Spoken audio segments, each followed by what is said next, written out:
Okay, so I have this lovely graph of position versus time, but there's one problem here, and that is looking back at my equation.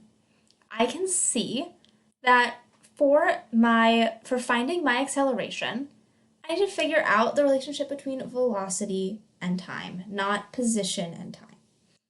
So, what I'm going to need to do is go into my graph and change my y-axis. And that's actually really easy to do in LoggerPro because LoggerPro is a magical, wonderful program. So I'm going to go ahead, I'm going to click where it says y, and you can see here I have other options for what to have on this axis. And I'm going to replace that with y velocity instead of position. And you can see here what my velocity is. Now, what we can see here is that my object actually, this is kind of the bounce of the object, which is not all that useful for me. But this part is. So what I'm going to want to do is highlight the part where my object is actually falling down.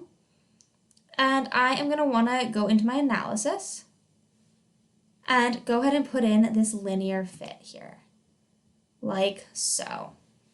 And you can see here that my slope has been calculated for me. And looking at our equation, I can even see, or looking at the units here, I can even see that they're in the correct units. So if I flip back over to my lab, I see v is equal to a times t. And if I look here at my graph, I see that v is equal to negative 6.9 times t, plus I have an initial velocity. Here you can see my data is not that great in this lab. That's on me. Y'all are going to take better data than this, I know for a fact.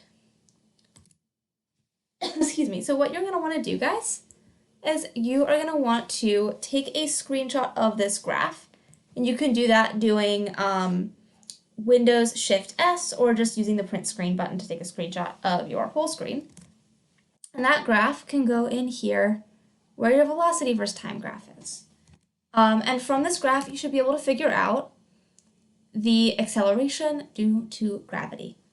That, however, is your job. So I'm going to go ahead and cut this video off. Best of luck on this lab and happy solving.